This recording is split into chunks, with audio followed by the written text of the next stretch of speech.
Marco Antônio Villa, boa noite. Boa noite. Qual que é a importância da oitiva dessas CPIs? Porque o judiciário já está em cima dos casos, não é isso? Sim, mas a CPI é um instrumento constitucional, né, que já foi usado diversas vezes na história do Brasil, inclusive na história recente. Todos se lembram, em 1992, da CPI que foi criada no final de maio, após a entrevista de Pedro Collor, irmão do presidente Fernando Collor, à revista Veja, foi criada uma CPI por iniciativa, curiosamente, desse senhor que agora está lá na Lava Jato, lá em Curitiba, dizendo que não vai responder. Ele era deputado federal. Quem assina, o primeiro a assinar, é ele, José Dirceu. O segundo, senador Eduardo Suplicy. E aí vem todos, foi criada uma CPI que acabou levando depois a abertura de um processo de impeachment e finalmente em dezembro a renúncia do presidente Fernando Collor.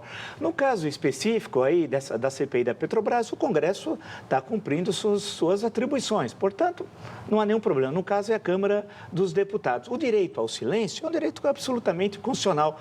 É estranho que nesse momento que o José Dirceu use da Constituição, a mesma Constituição que ele sempre negou, né? É bom lembrar que o PT, nunca devemos nos esquecer disso, em setembro, né, de 1988, votou contra o texto constitucional, com exceção de um deputado, João Paulo Monlevade, lá de Minas Gerais. O resto da bancada votou contra o texto. Não é que não assinou sim a Constituição, mas votou contra o texto. Portanto, o trabalho da CPI é um trabalho importante, revelando para nós, para a nação brasileira, a cariação da semana passada, Paulo Roberto Costa e Alberto Iosif, foi muito importante, porque eu fico estarrecido quando ouço uma cariação, ouço as denúncias e saber que todos esses bilhões de dinheiro foram desviados com a complacência dos presidentes da República, né, dos ministros das Minas e Energia, dos presidentes da Petrobras, dos diretores da Petrobras e assim por diante. E tantas vezes nesse espaço aqui, quantas vezes eu não disse, há 5 anos que tem o Jornal da Cultura, que a Petrobras estava sendo roubada. Era contradito, dizia que quem dizia que ela estava sendo roubada queria destruir a Petrobras. Na verdade, quem estava na Petrobras é que queria destruir para criar o maior desvio de recursos públicos da história da humanidade. Aqui pelo Twitter, Vila, o Mauro Vieira Sena está dizendo: eles ficam calados porque a CPI é puro teatro. E o Franz Joseph H., uma curiosidade, esses corruptos não fizeram nada sozinhos. Servidores de carreira também estão sendo investigados?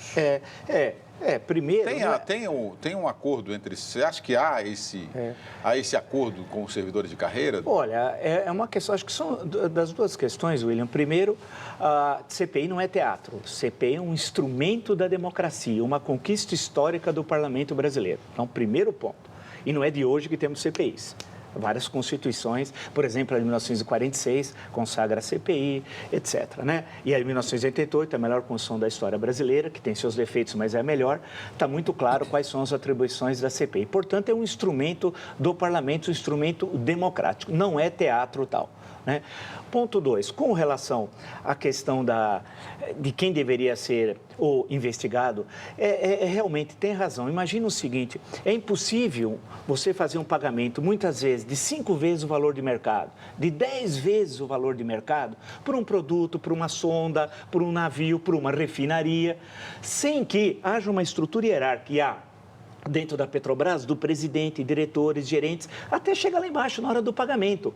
Será que ninguém, aquela pessoa, William, o José Maria, que pagava sempre as sondas e que sabe o preço de mercado das sondas, que trabalha na tesouraria, vamos dizer, no departamento financeiro, quando ele via uma sonda custando 5 vezes mais, será que ele não desconfiava? Essa é a pergunta que qualquer pessoa de bem faz.